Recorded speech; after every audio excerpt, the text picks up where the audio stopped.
مساء الخير يا بنات، يوم جديد وفيديو جديد. قبل ما نبدا الفيديو نصلي على رسول الله عليه الصلاه والسلام. النهارده يوم جديد، فيديو جديد حلو قوي، معلومات عن لكل عروسه داخله حياه جديده، لكل ام جديده لسه صغيره ومعاها بيبي جديد. النهارده اقول لك معلومات حلوه قوي، اعتبريني زي مامتك، وهقول لك المعلومات دي هتفيدك جدا في بدايه حياتك الزوجيه. بقول لكل عروسه عايزاكي اول ما تبداي حياتك تتحملي المسؤوليه. مفيش حاجه ما تعرفهاش، لازم تتعلميها، لازم تتعلمي تحملي المسؤوليه. اول ما تخشي بيتك كده كل حاجه تتعلميها. اتعلمي الطبخ، لو ما بتعرفيش تطبخي اتعلمي الطبخ، ما بتعرفيش تنظفي البيت اتعلمي، اتفرجي على فيديوهات، اتعلمي كل حاجه، اتعلمي حتى تخيطي الملابس بتاعتك، بتاعت اولادك، بتاعت زوجك. عايزه كل عروسه تدخل بيتها كده ما تخلوش ناقصه حاجه. وعايزه كمان افيدك بحاجه، ان انت ما تخليش حد يعلمك، ان ما تضمنيش اللي داخله عندك دي هتعلمك وهتبقى ايه يعني هتديكي ايه غلط وهتديكي ايه سلبي. عايزاكي كده تبقي شاطره وتتعلمي كده، تبقي لماحه من الحاجات اللي قدامك، مش لازم تسالي.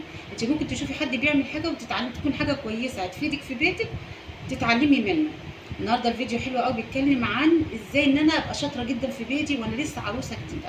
اتعلم كل حاجه، ارتب بيتي، كل حاجه ارتبها، دواليبي، المطبخ، النظافه، اغسل سجاجيدي، اغسل الستاير، انظم بيتي، اعمل الاكل، اعمل وجبات، اشوف التلاجة بتتنظم ازاي، اشوف المطبخ بيتنظم ازاي، امسك كل غرفه عندي اشوفها مترتبه ازاي، امسك اوضه نومي اشوفها بتتنظف ازاي، السرير ازاي يتغير، وازاي الدولاب يتنظف، التسريحه بتاعتي تبقى فل، سجاجيدي تبقى نظيفه، ستايري تبقى نظيفه.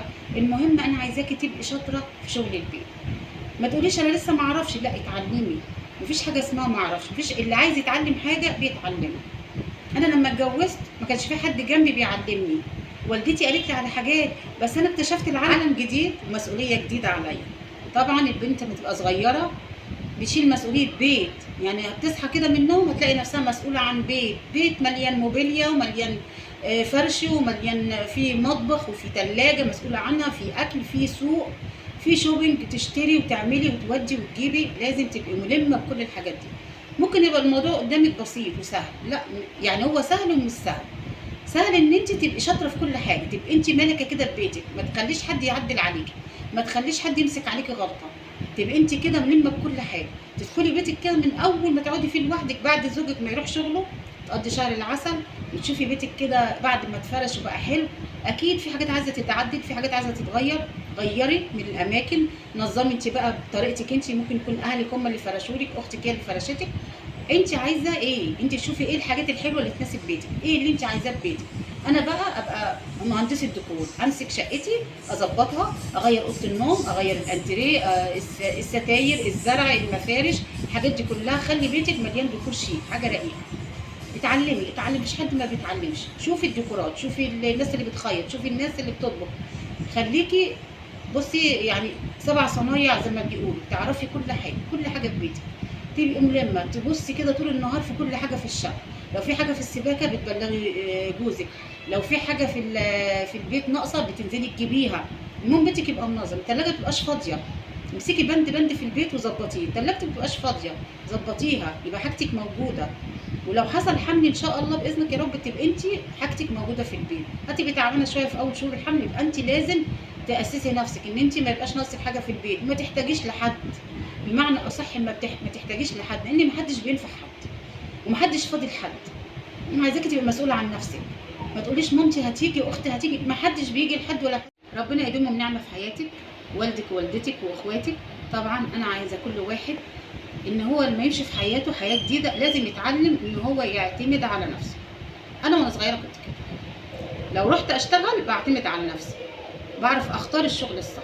لما جيت اتجوزت دخلت بيتي وبقيت اشوف ايه ده انا عايزه، وعايزه حاجات، في حاجات بتبقى ناقصه. طبعا العروسه ساعات ما بتخشش بكل حاجه، الحاجات اللي ناقصاني كانت بسيطه جدا، بس نويت ان انا اعملها. كان قدامي هدف ان انا بيتي يبقى ايه، على سنجة 10، مش ناقصه حاجه.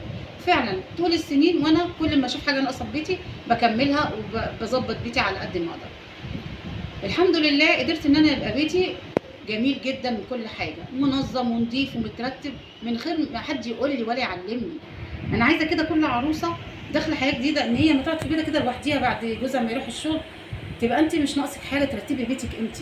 تنزلي تجيبي الخضار ما تستنيش حد يجيب لك حاجه، ما تستنيش حد يجي لك. دي مامتي هتجيب الخضار وهي جايه، دي اختي هتيجي تغسلي الغسيل، دي اختي هتمسك السجاير. لا، اعملي انت كل حاجه. حتى انا كنت حامل بعمل كل حاجه. فطبعا بقول لكل عروسه اعتمدي على نفسك، ما تحتاجيش لحد، اتعلمي انت كل حاجه. الفيديو دوت نقطتين مهمين، اتعلم انا كل حاجه، اتحمل مسؤوليه نفسي، ما اخليش حد يجي يعدل عليا، ما اخليش حد يمسك عليا غلطه، ما ادخلش حد وحش في بيتي، ما ادخلش حد، مش اي حد يخش بيتي. طول ما انا موجوده ما افتحش لحد، ولا جاره ولا صاحب ولا اي حد. خليكي كده مستقله بنفسك. خلي اصحابك معدودين على الصوابع، اختاري الناس اللي شبهك. ما قلتش ما تتقطعي عن الناس، لا، اختاري الناس صح. ما تخليش بيتك كده مفتوح كده على البحر، كل من هب ودب يخش، وكل واحده تشوف حاجتك وتعلمك، وتبقى هي سلوكها غير سلوك وتتعلمي منها وتاخدي منها طاقه سلبيه. لا، انت خليكي ليك كريم نفسك انت، عشان تبقي ناجحه في بيتك وتبداي حياه سعيده ان شاء الله. ربنا يهدي سر كل بنت دخلت دنيا جديده. انا ام لكل بنت، فانا بحب ان انا افيدكم. هي ممكن تكون في ناس كتير اتكلمت في المواضيع ديت، مش اول مره، مش اول حد اللي اتكلم، بس انا بقول ان احنا في حاجات لازم نحط النقط على الحروف فيها، ان في حاجات ممكن نستهتر بيها. يعني ممكن انا ابقى قاعده ما عملتش اللي انا بقولك عليه دوت، ما قاعده كده نايمه مستهتره، ما اصحى وقت ما اصحى، انام وقت ما اقوم، المواعين موجوده، الثلاجه فاضيه، في عندي عزكم الله الكمامه، في غسيل موجود. لا، انا عايزاكي كل عروسه حلوه كده اموره تتحمل المسؤوليه، اول ما تخش بيتها تتعلم كل حاجه، اللي ما تعرفوش تتعلمه، تبقى شاطره بمعنى اصح في كل حاجه، ما تخليش بيتها ناقصه اي حاجه. ان شاء الله ربنا يديمها عليكم نعمه الحياه الزوجيه ونعمه السعاده.